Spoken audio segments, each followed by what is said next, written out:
রাহিম।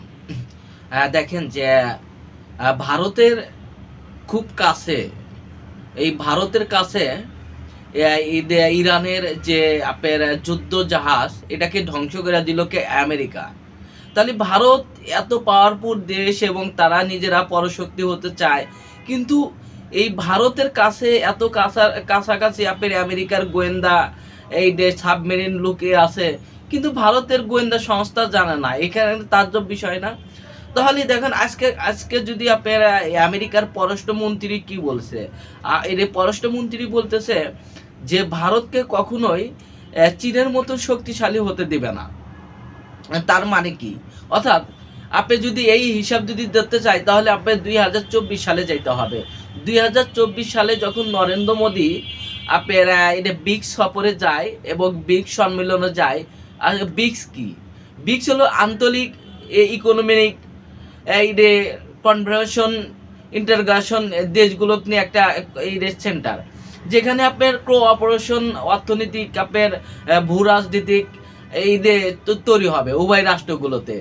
Brazil, চীন, Russia, এখন তুরস্ক, এই যে ইরান বা দক্ষিণ আফ্রিকা মিলা, এটা হলো ব্রিক্স। এই ব্রিক্সের মেট কার্যকারী উভয় রাষ্ট্র অর্থনৈতিক ভারসাম্য তৈরি করবে।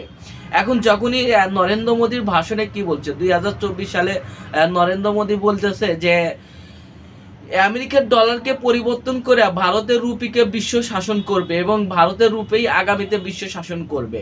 তাহলে এখানে যদি ভারত যদি রুপি যদি বিশ্ব শাসন করে, তাহলে আমেরিকার ডলারকে কি হবে? আমেরিকা এখন প্রভাবশালী কেন? আমেরিকা প্রভাবশালী হলো তাদের ডলারের কারণে, এবং ডলার থেকে প্রতিদিন এবং প্রতি মিনিটে হাজার হাজার ডলার আপনার ইনকাম করতেছে। এখন যদি আঞ্চলিক দেশগুলো যদি ডলারের পরিবর্তে একক মুদ্রা স্থাপন করে বা কারেন্সি তৈরি করে, সেক্ষেত্রে হলো আপনার আমেরিকার শেষ গ্লোবাল যে পাওয়ার, এই গ্লোবাল পাওয়ার আর থাকবে না। তখন গ্লোবাল পাওয়ার চলে আসবে ভারতের কাছে। এখন ভারত বা রাশিয়া, চীন, এই রাষ্ট্রগুলো সবচেয়ে বেশি উন্নত হবে। কারণ ভারতকে, কারণ আমেরিকার এই যে আপনার রাজনীতিকবিদ, আপনার রাজনৈতিক পরিসংখ্যা বা তারাই চিন্তা করতেছে হয়তো আগামীতে ভারত কি পরশক্তি হতে চাচ্ছে, এবং ভারত বা এটা কেন পরশক্তি হতে পারে।